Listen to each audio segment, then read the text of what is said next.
Hakham Rabbi Dweck, it is an honor to have you on the Philosophical Jew podcast. Would you be able to tell our viewers a little bit about yourself? Thank you very much. It's a pleasure to be here. Yes, I can do a little bit. I was born and raised in Los Angeles. My family that I grew up in was Orthodox, but very kind of, average Orthodox. So they were like Shomer Shabbat, Kashrut, but otherwise kind of very average Jewish family in LA. And growing up, my father was involved with Torah, and he was very, very I would say he was very Sephardic. Like he was very, we're Syrian Jews from Aleppo, my family. And so, I was very much brought up very strongly with that kind of approach, that kind of thought, that culture.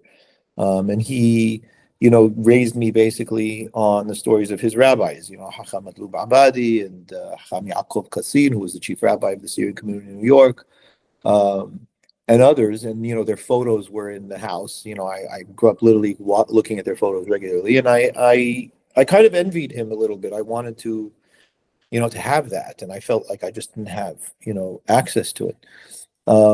So, I always wanted to, I always kind of had an affinity for Torah, a love of learning Torah. I always enjoyed it very much. But I wanted to be able to kind of know it myself. I didn't want to just rely on others all the time to kind of tell me about it. I wanted to be able to have some, personal familiarity with it. So I always spent a lot of time, when I was in high school studying. And after high school, I very much wanted to go to yeshiva, but there was not really a strong Sephardic yeshiva that I felt, was really going to teach me in the way that kind of my father learned, or these rabbis that he learned. But then I was very fortunate because Hakham Rabbi Joseph Zatzal opened yeshiva the year that I wanted to go to yeshiva.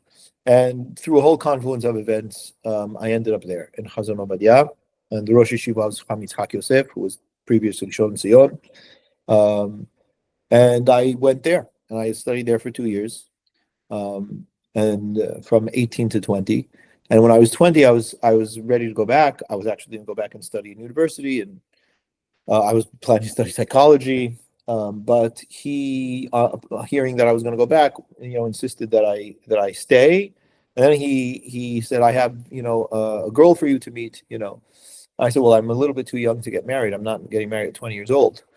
But I spoke with my mother, and she said, "What do you lose? If you like this girl, then you like this girl. If not, go meet her." So I agreed to meet her. It ended up that she was his niece, and we got married when I was 20. So she's Wow. so yeah. So we got married when I was 20 years old, and we moved right back to Los Angeles. And I spent another 3 years in Los Angeles, studying part-time in the Kollel there. So I learned with Rabbi Nachum Sauer, who's the Rosh Kollel. He was with Chavruta. I learned with him Chavruta for 3 years. And then I was invited by Rabbi Shimon Aluf in New York, who was a student of Hakham Obadiah, to study in the Kollel in New York. And they were basically, the Syrian community was opening a rabbinical college, because they wanted to encourage young men who had, who showed some promise to go into rabbinics, because nobody was doing it. Nobody in the community was doing it. So they wanted to kind of bring people in, pay them well to finish their studies, but on the condition that they would commit to at least 3 years serving in the community. So I was invited to participate in that group, and I was very grateful for that. I spent about 6 years in that kollel, in that rabbinical college, and finished my smicha there. And I ended up, over in a few months, really, after having arrived in Brooklyn at the time, I was hired as a rabbi for a young synagogue, like a new synagogue there. I was 24 years old, but I ended up serving in that synagogue for 15 years. And it ended up growing to be quite a large congregation, Shara Shalom, on East 21st Street in Brooklyn. And towards the end of my time there, the last 6 years, I was teaching also in school. Part of that time, I taught in Magen David High School the 11th and 12th grade in Jewish law and Jewish philosophy. Still close to many of my students from that time. And then I went to teach in Barkai Yeshiva. I taught Mishnah to the 5th graders at the time. And eventually I ended up becoming the Rosh Yeshiva, head of school of Barkai. And I served as the head of school for about 6 years. And then I was invited by the community here in London, the Spanish-Portuguese community here in London. It's the oldest community in the country, founded in 1656, to serve as their senior rabbi.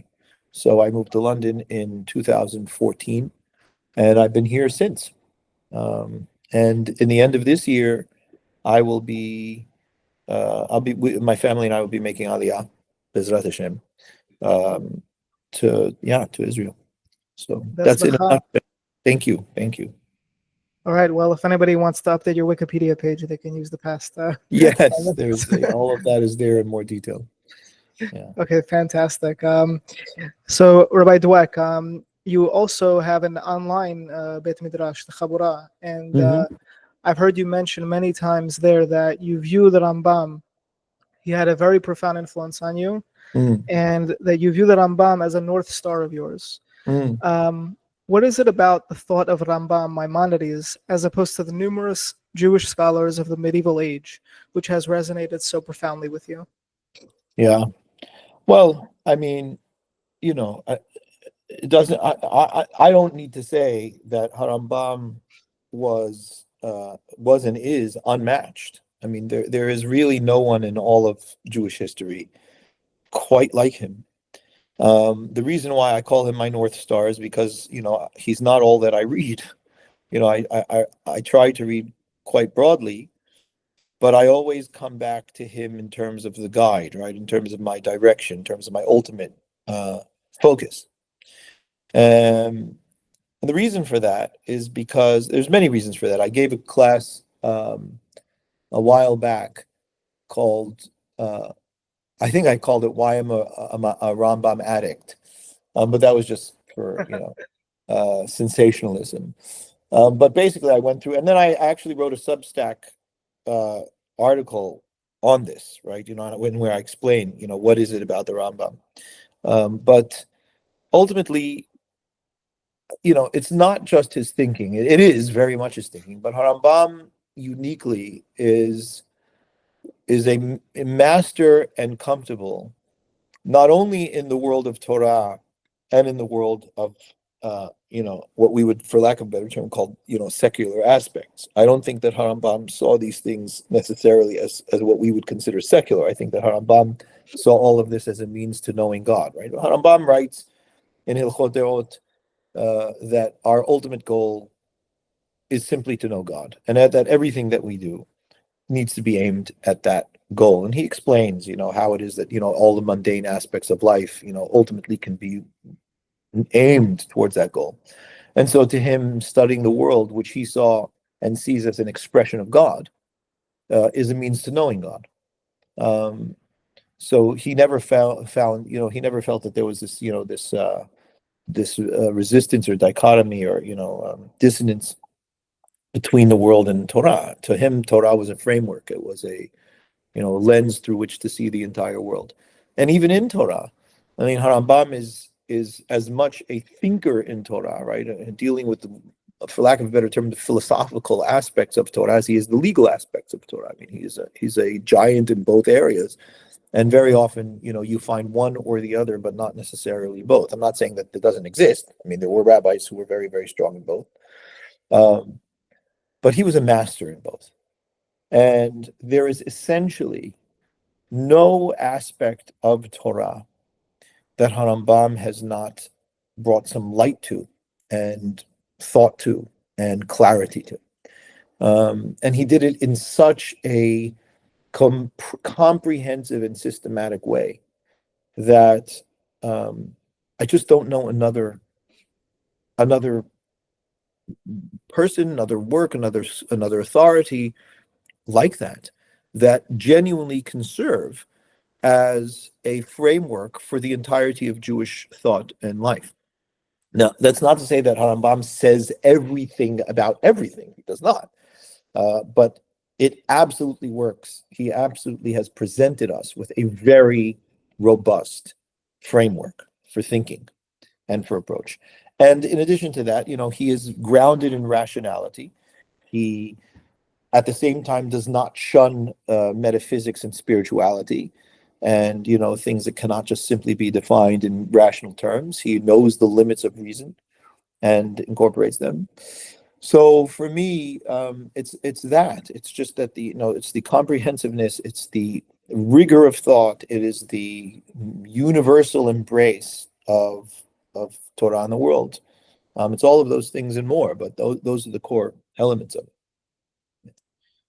Yeah, when someone thinks about the Rambam's well-roundedness, his polymath-esque comprehension of everything, it really boggles the mind. And it's not like he was just writing with no resistance and no pushback.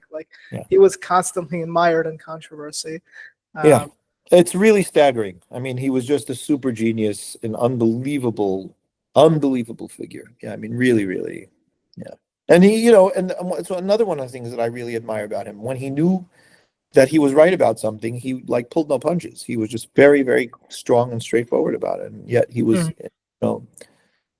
he was a passionate, and that doesn't always come through in his formal writings. But I mean, I've also spent a lot of time reading his letters and the ancillary writings, and his passion, his emotion, his care, he was just a towering, unbelievable figure. And if there's one person that if I had to choose one person, which I have, but if I had to choose one person which I was going to make, the one that I follow and look to for strength, for wisdom, for guidance, for, it's him. There's no question about it. Yeah, I mean, hands down.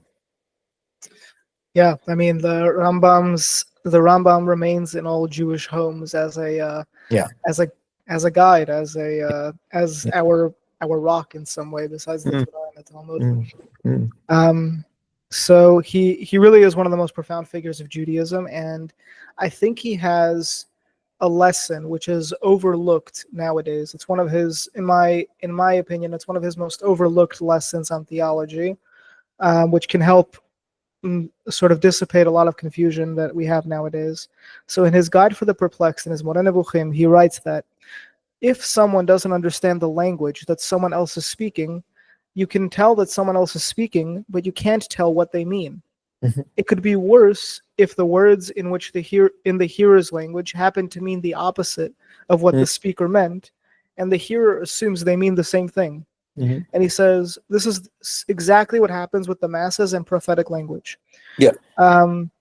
So what does this quote by the Rambam teach us about how to approach the Torah, essentially a book written in prophetic language? Yeah. Well, I mean, I think one has to be careful here, because really what this is saying is in order to be able to understand something, or at least what the meaning of something is, right? What something means, it requires some tools to decipher, to decode, right? What it is that's being put across. Because for all intents and purposes, language is symbol, right? It is symbol for meaning, right? So I'm using sounds, right, and particular, configuration of sounds to be able to stand for meaning, right? What things mean. And that is very nebulous, because if I hear that configuration of sounds, but I've attached to that configuration of sounds a different meaning, even a slightly different meaning than what is meant by the speaker, communication breaks down, right? And then what I am trying to say, or what you are trying to say, does not come to my mind, right? It doesn't successfully travel and meet its destination from your mind to mine. So I had that experience moving to the UK from America. I thought I spoke English. I didn't speak English. I spoke American. And I was speaking American to an English audience. And I'm a speaker. I mean, part of my work, a major part of my work, is speaking to people, right? Public speaking. And, a word like pants, for example, yeah, it's a slightly different meaning, but it is significant enough that it means something. It hits very, very differently to a traditional English ear than it does to an American ear. To an American ear, pants are what the English call trousers. Now, an American understands trousers. We don't really use that word, right? We use pants. Pants to a traditional English speaker is underwear. And so if I'm using that word, all they're hearing is underwear. They're not hearing trousers, right? And that is enough to ruin communication. And then there are just, grades of, or kind of, qualities of difference that is essential if I'm going to speak to you, and you are to understand what it is that I'm saying, which essentially only means that I'm using a bunch of sounds, right, to be able to convey what is going on in my mind and heart. It's a very dodgy system. It's a very dodgy system. And that's the case. I mean, before I get into the crux of what the Rambam is talking about there, that's the case with two people speaking, for all intents and purposes, the same language. Because I think that it's important for people to recognize that even when you're talking to somebody that you are very close to, that you care about very much, we would be really astonished if we actually were to examine it carefully, how much is lost in dialogue from what is meant and what is ultimately received. And I encourage people. I'm also training as a psychotherapist. I'm in my last year doing a master's in psychotherapy. But from that training, I encourage people to verify what it is that the other person said, even though everybody heard it, right? And so I'll encourage them to say, I heard you say, and then repeat what they think the person said, and ask them, am I with you? Have I got you?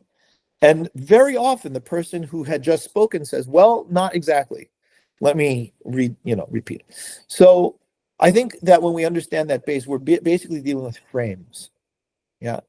How am I framing what it is that I'm putting out? Yeah.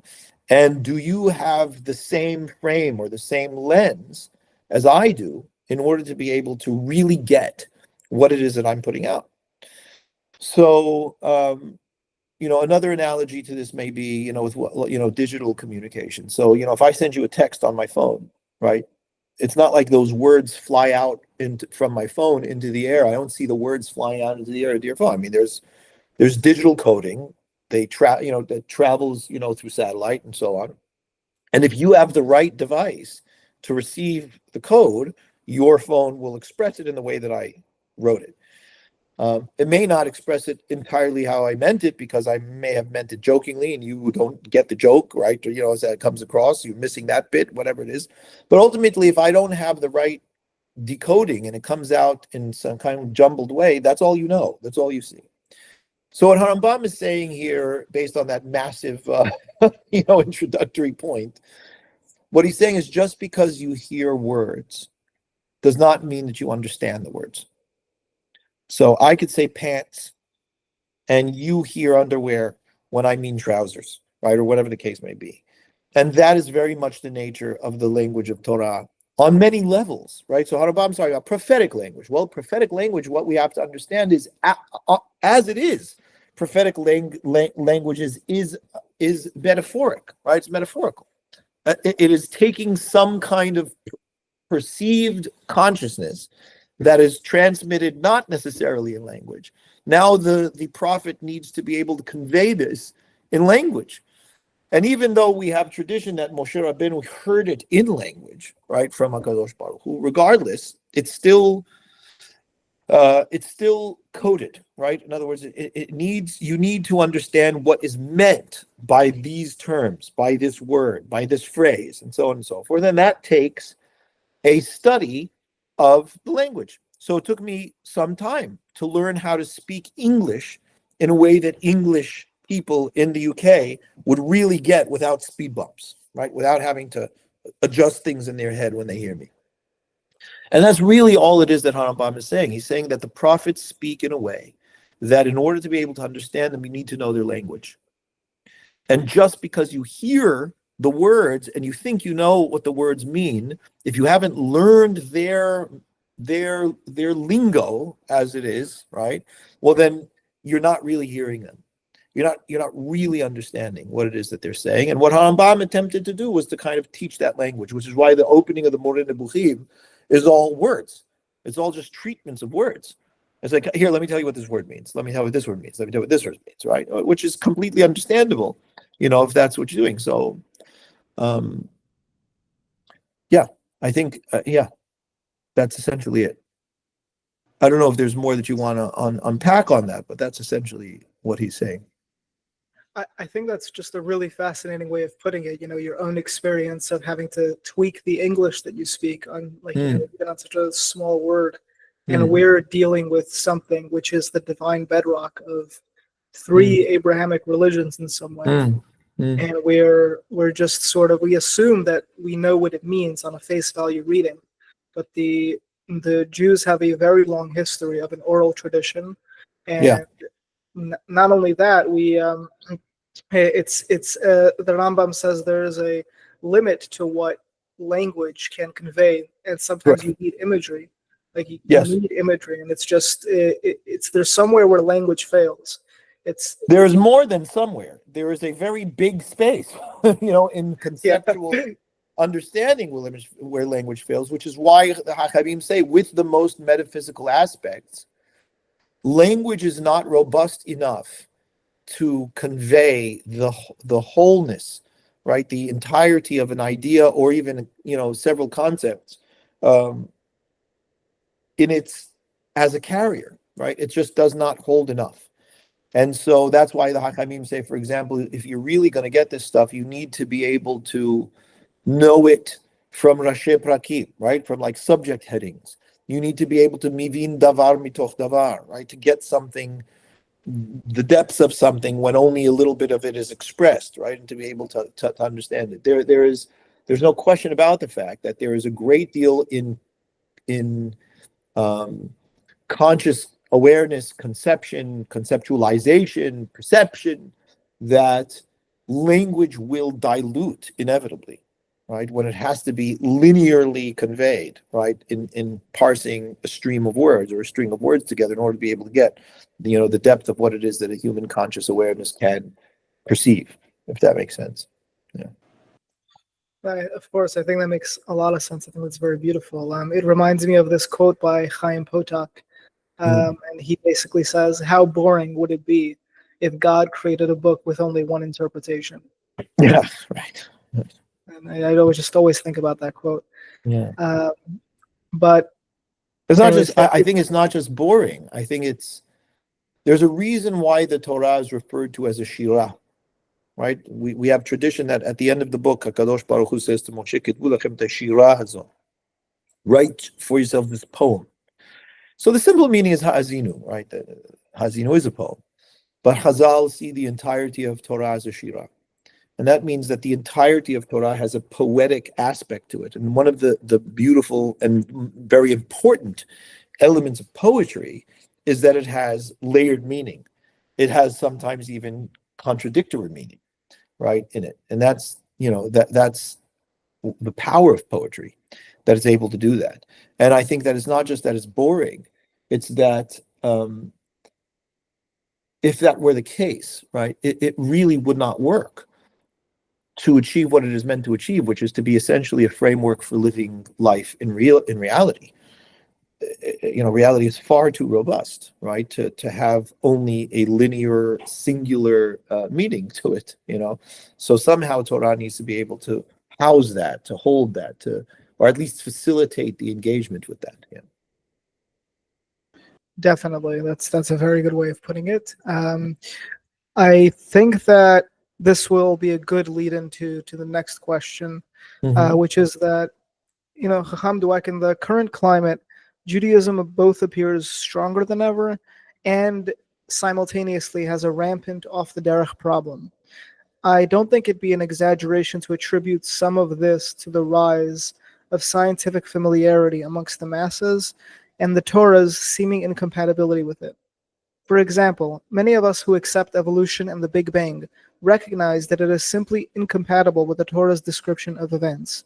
In the Torah, the earth was created before the sun, but this would be impossible. Many people have tried to reconcile the two and somehow force them together. Do you believe there is a merit to that approach?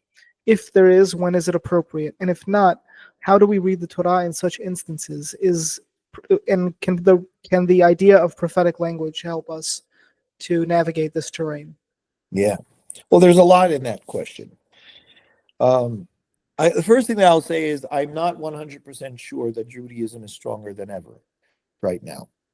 I'm not 100% sure that that's the case. I think that the majority of Jews in the world are not practicing Judaism in an active sense, right? They're just not, either because they can't be bothered, it doesn't speak to them, it's not something that they want to engage in. And by Judaism, I mean, the Torah, the mitzvot, study, that kind of thing. The majority of Jews are not doing that. And I think that there was a period of time, a lot of time, in our history where the majority of Jews were. So that's, I think I think there's something important to realize about that, which is concerning. It's concerning, but it is the reality. So, okay, well, then the other part of this question is, recognizes the fact that there is a situation here in which the vast majority of Jews in the world do not see their wisdom tradition as being significant, meaningful, or worth incorporating into their lives.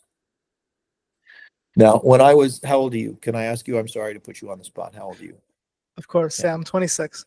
Okay, so you're 26 years old. When I was your age, I also believed very strongly that it was the science Torah question, which was the problem, right? Or a major part of the problem. I don't believe that anymore. I'm not saying that that's not a problem. I think that there are different aspects to the problem, right? There's not one reason why Jews around the world are not connected to Jewish practice.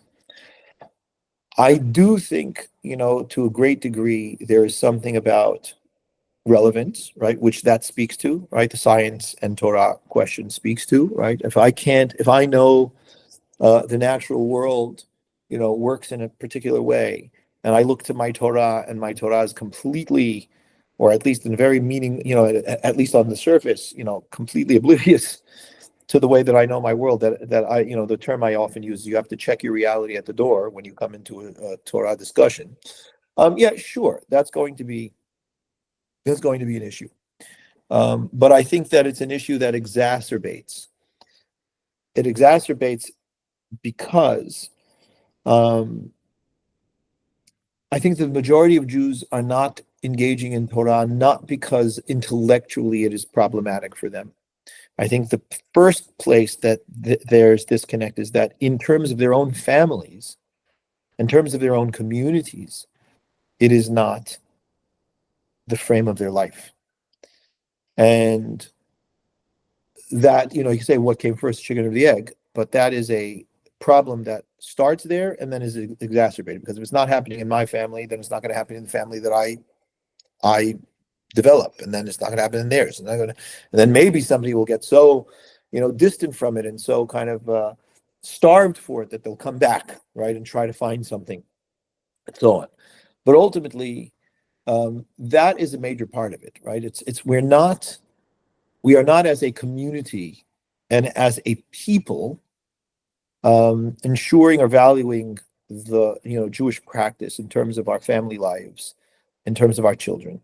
And it's interesting because part of Judaism is that, right? Part of Judaism is from 2 years old, you put into a child, you give to a child the psukim of the Torah before they even have any idea what they're saying, right? It's just that this becomes swimming in their heart and in their mind. The words of Torah are just part of their conscious awareness. So we're missing that. We're losing that. So now the question is how do we re-access that? How do we kind of bring people back in? And the one that then comes down to this question, right?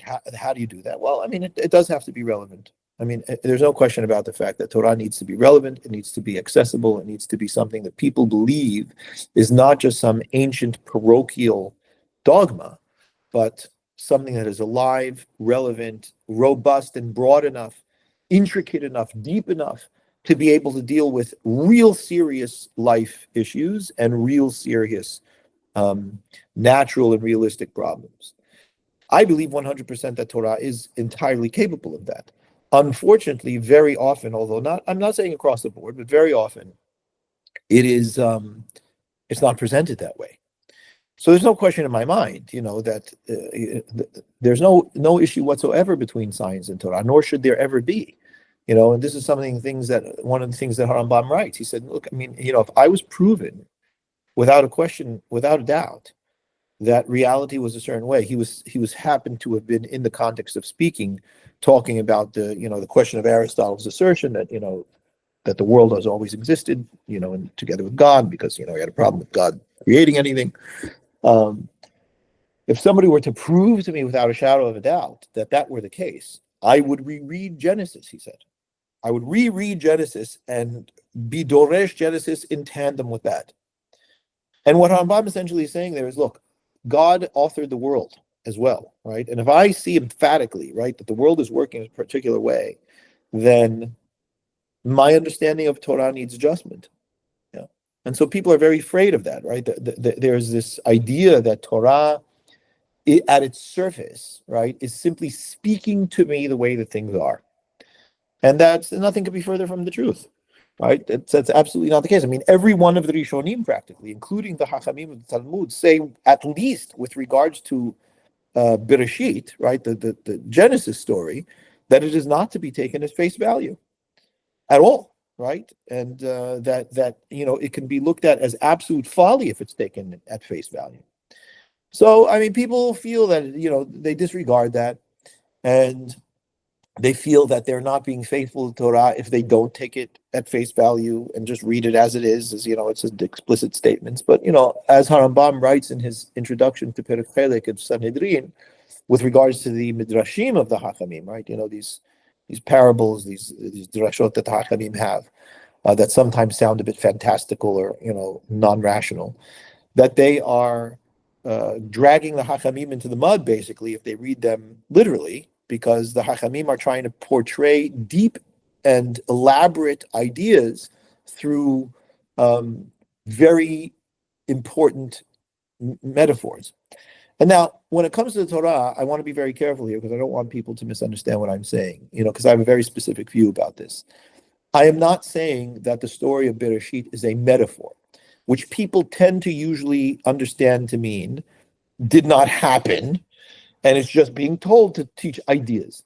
I do not believe that. I believe that it's a description of reality, and that the reality that it's describing may be on a different level than our direct reality, at least some of it, right?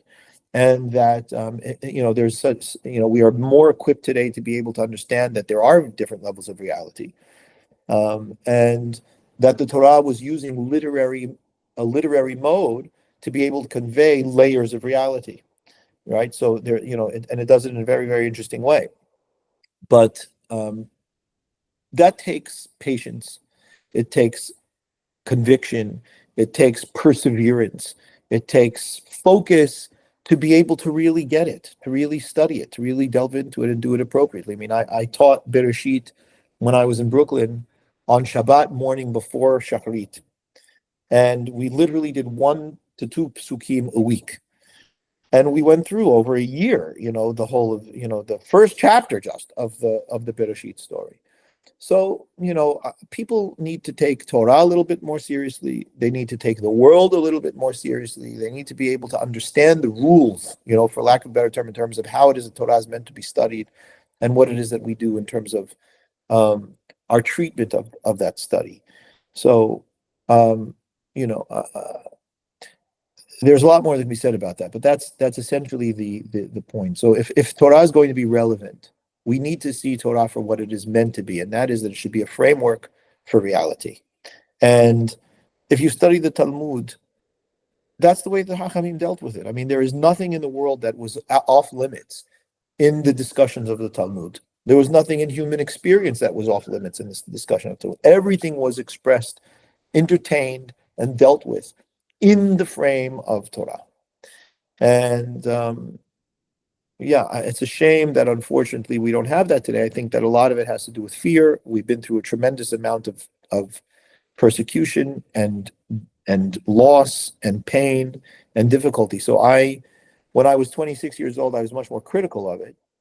And it does still pain me today to hear Torah sold short, kind of, in terms of its capacity to be able to deal in a very, very significant way with everything that we experience in the world, and then taught, as a parochial, dogmatic, entity. But at the same time, over the years, I've grown in my my empathy and patience for certain situations, because at the end of the day, it's really tough out there. It is really tough out there. And what an average individual, is exposed to in the world makes it extremely difficult to get to the truth. It just makes it extremely difficult. You have to be, relentless in your pursuit if you're not lucky enough to be able to have somebody teach it. I think that's, it's one of the reasons why we started the Chabura. The Chabura was kind of started in order to be able to start teaching this framework, and to put it out. We took advantage of COVID, that people finally were on social, on the internet, and online. I tried to do stuff like that before COVID, but just didn't take, because people didn't even know how to open their Zoom. Like, they had no idea what to do. So, we're trying to put something into the space in order to be able to help this in our way. And I'm, that's a lot of the way that I'm, my own teaching and my own work is working on it. But I love the Jewish people. And I think that the Jewish people have been through a 2,000 years of immense difficulty, to say the least. And the fact that we're still holding on is an absolute miracle. So we can diagnose the problems, and I diagnose as much as I can the problem, but ultimately, I think that's very, very important for us to be able to embrace the Jewish people where they're at, and to do our best to be able to kind of bring them back to appreciate this amazing tradition that they have. Yeah, sorry for a very long answer, but I think that was a really profound way to look at this issue. You actually given me something to think about myself, because I grew up in an environment where, Torah was very authoritative. I'm a Bukharian Jew. Yeah. So this is the way that Torah was raised in my community is, for lack of a better term, it's sort of fire and brimstone type of. And my plan was, after I go to college, go off the derech, and just, just be secular, for lack of a better term. But it really is because of the discovery of the Rishonim, places like the Chabura and Rambam, who explicitly states that, the purpose of the Torah is to teach you how to live this life, which is robust and has so many a multifaceted experience. There's no problem with rereading it in tandem with reality. And I think that this chinuch is something that was lacking, and it is unfortunate that we have like a proliferation of what a friend of mine calls junk food Judaism, which it's basically like it's basically like just a watered down version of Torah in a lot of ways. But to have that sympathy that some people, we need that sometimes. Like, we've been through a lot, and there's a lot in life that makes us have to spend less time on these important matters sometimes, and shift our focus elsewhere. So I think that was very, very well put. Thank you, Hakham Dweck. May I? Okay, so I have two more questions. So I'll try to get through them quickly. So we were speaking now about the the way to view the Torah in prophetic language, and in light of science and all of this. So on the opposite note, science prides itself on being attached to reason. So while we just touched on the framework with which to view the Torah, you have given a shiur on the Chabura titled "The Edge of Reason," in which you approach the limits of the atheistic framework. The main idea in it appears to be, and correct me if I'm wrong, that reason is a powerful tool, but it has its boundaries, especially when exploring complex metaphysical concepts. I think we actually touched on this a little bit before, but this understanding of reason fosters humility in our quest for knowledge. Can you elaborate on how to approach those topics which may be outside of reason and why reason alone would not suffice? I can a little bit. I mean, I would encourage people to listen to that class because, I really did. I tried anyway to kind of present it in the best way that I could at the time. I mean, I'm sure if I did it again, maybe I would refine it a little bit, but I would encourage people to listen to that class. Maybe you can put a link to that class, on the thing. But Definitely. look, I think that the point is that reason is based in logic, right? And logic is a great, it works for, measurable physical things, right? It's based in the physical world and how we know the physical world works. There are aspects that are part of, well, I mean, for lack of, although not only, right, but for an example, or as an example, that are part of human experience even, that are a bit more complex, or a lot more complex, than logical equations or reasoning can hold. So if I use something like, love, as an example, well, I mean, I can very well explain to the best of our knowledge, we can explain to the best of our knowledge, like what goes on in the brain when I feel love, right? I feel whatever it is that I call love, or I experience whatever it is that I call love. But like I do, and anyone I think who is honest knows, it is not something that I can really contain. This goes back a little bit to what we were talking about with regards to the capacity of language to be able to contain. It's a similar idea. There is a limit to what it is that I can contain in my language, or even in my logical equations, to fully hold, to fully get what love is. Because I will always be losing some of it. It'll all be falling out of my hands somehow, right? So the idea that, and again, I think that it's important to understand that, language is very important to logic, because if I can't use language to be able to express my logic, then I'm really at a loss, right? What am I supposed to do? So, I mean, I'm still using symbols no matter what, to be able to do this. So if the symbols are not robust enough, and I'm sorry I keep using that word, but it's essentially broad enough to be able to hold the entirety of what it is that I mean, or what it is that I experience. Forget about what I mean, just what I experience when I talk about love. Also what it means to me in terms of my life.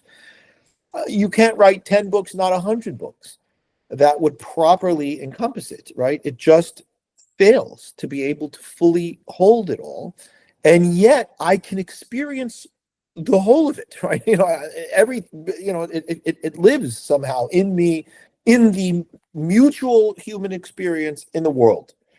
And yet I can't quite pin it down, right? Not with language or with the logic that serves me. In the simplest way, that's what I mean, right? In the simplest way, for our purpose of our discussion, that's what I mean. And yet, the fact that I cannot really use language or logic, or the kind of, the system of both, to express it, to express love, as an example, does not, nobody would, well, I shouldn't say nobody, but, the majority of us, right, would not then conclude that love is not important, that love is not something that's worth talking about because it can't be fully, that love is not real, right? And so there's a certain, so I think I quoted in that class, something that my friend Mark Helprin wrote in an essay, and I think I'm paraphrasing, but it's pretty close to what he said, which is that reason is insulted when its practitioners use it for things that it has no business really being used for.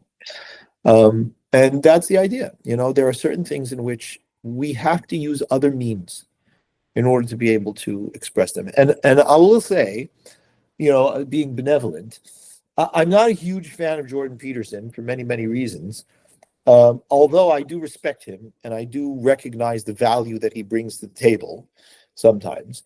And I think that this is one of them, right? I think, Jordan Peterson often expresses the deep and layered aspects of meaning or even existential realities that we just do not get to in simple prose, right? That, we need to use other things. We need myth. We need story. We need metaphor. We need other things in order to be able to kind of help us in that area access. And he points things out that, people like Dawkins who cannot or will not, right, venture into that space, just do not connect. There's a lack of accessibility for it. There was a good conversation. I really don't usually have the patience to listen to Jordan Peterson, but I felt there was a very good conversation between him. Well, first there was a conversation between him and I think, is it Alex O'Connor? Is it Alex O'Connor? I think it's Alex O'Connor. Yes. And then there was one between him and Dawkins with Alex O'Connor mediating the conversation. Yes. Alex O'Connor is very, very good at getting what Peterson is trying to say and helping him say it. Definitely. And those two conversations I would highly recommend, actually, because I think there's some really, really important points that are made in that. Because I think, Peterson does have some important ideas. He just really gets stuck in his, a lot of the wording and, his head and whatnot. But anyway, I think, as an adjunct or kind of, support for this point, I would encourage people to look for those conversations because they support the idea, this whole point. Yeah, that I would tends to also happen encourage people on this point to read some Ian McGilchrist. He's also spent a lot of time kind of working in this area, so I would suggest that too. It helps to open it up. Okay, got it. Yeah. So, does the Rav have time for one more question? Just about. Yes. Okay, so just a quick. I guess this summarizes everything we've been talking about in a more pragmatic way. But I like to end each of the podcast episodes with a shift from what is known as the armchair of philosophy to the pragmatic side of philosophy. So, what advice would you give to the viewer out there who may be struggling very much with his or her faith because of how much they cherish reason? And on the other hand, what advice would you give to someone more inclined toward believing that going outside of the Torah for wisdom is unnecessary? Well, those are two very different questions. For the first group, that is kind of, encumbered by reason, I would say that you are a victim of the West and you have been you've intellectualized your life. So you've stuffed your entire life into your brain, which is unfortunate because we are not just a bunch of beings that are trying to move our brains from one meeting to the next, from one study hall or book to the next. There is a very deep and kind of interwoven tapestry of reality that we are integrally part of. That's the first thing I would say. And there's a very great danger in intellectualizing things. So I would say move away from philosophy. I'm talking to the Jews, right? I'm talking to Jewish people right here. And I would encourage considering the Jewish people and to use the perspective of 4,000 years hindsight to really think about what it means to be a Jewish person in this world right now.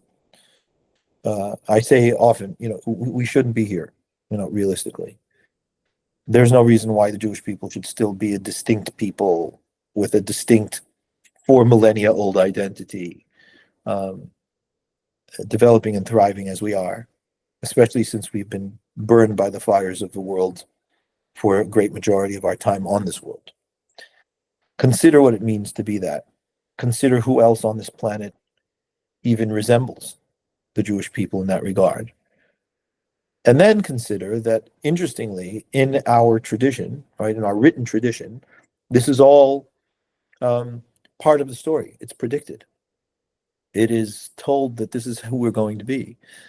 So say what you will about, self-fulfilling prophecies, but it's not the easiest thing in the world to do on the planet that we live on, to say we're going to be exiled, we're going to be persecuted, we're going to have every kind of horror, and yet we're going to survive and come back to our land, and so on and so forth. I mean, it's just, I know nothing of it that even comes close to resembling it. And for me, it is a cornerstone of my own Jewish identity, my own faith, the whole frame of my life. And it's not philosophical so much, right? It's really more about an existential question of who we are. And it's real and it's there. It's so powerful that it's almost too powerful for people to actually stare in the face and accept. So that's what I would say, on that front. On the other side, in terms of the people that are only looking to Torah, not looking at the world, it's not viable. I mean, that's going to be an issue of belief, but ultimately, HaKadosh Baruch Hu started the Torah with Bereshit, with the world, not with, as Rashi points out, HaChodesh Hazeh Lechem Rosh Chodeshim. Yeah, it started out with the world, and when we end the Sefer Torah, which is at the end of all of the mitzvot, we must immediately it's minhag, right? To begin again immediately, Bereshit bara, right? It's like there's even questions, can I even say b'simana tava, between the aliyot and Simchat Torah, to go from, le'enei kol Yisrael to Bereshit bara, noatim sofol tchilato. To deny the world ultimately is to deny Maaseh Yadav Shel HaKadosh Baruch Hu.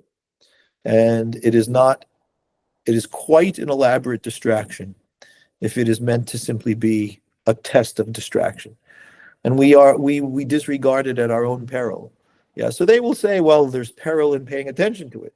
Granted, but that's what the Torah is for. The Torah is there to teach us how to live in the world, not how to disregard the world. It's a lot easier, if you don't have to pay attention to anything that's going on in the world. But at the end of the day, it's not viable because we do live in the world. We are Bnei Adam. We come from the Adamah. And there's no way out of that. So, I mean, we can do an entire treatment of that, but those are the initial ideas. Thank you so much, Rabbi Dweck, for the fascinating, profound wisdom you shared today. I will link. I want everyone to know. That's quite an exaggeration, but I appreciate it. Thank you. I'm enjoying the conversation. Thank you very much for having me on. Yeah. Of course, it was truly fascinating. And I guess our viewers can find you. I'll link your WhatsApp chat below. Yeah, it would be great. I mean, anybody who wants to follow what I'm putting out or what I'm doing, being part of the WhatsApp group is great because everything goes up there. But and also my website, seniorrabbi.com. So pretty much everything that I do, can be found on there. And I will welcome anybody who would like to, we'll share in Torah and thought. Definitely will do. Thank you again, Rabbi Dweck, and have an amazing day. And you, thank you very much. Bye-bye. Bye-bye. Hello, and thank you so much for tuning in to the Philosophical Jew podcast. If you enjoyed this episode, please like, share, and subscribe. I have spent many months creating Philosophical Jew, but nearly a decade preparing for it. In addition to the Philosophical Jew podcast, there is also a Substack. The Substack is a platform I use to write on various topics in Jewish and regular thought in the world. Topics such as philosophy and theology primarily. If this interests you, check it out at philosophicaljew.substack.com. Additionally, you can find me on Instagram at a philosophical Jew, and on X as a philosophical Jew, and on Spotify for the audio versions, and on YouTube for the video versions of the podcasts. Occasionally, I do reaction videos, and have a few more coming up. If you enjoyed this content, please consider supporting me on Patreon. The link will be in the description. Have an amazing day.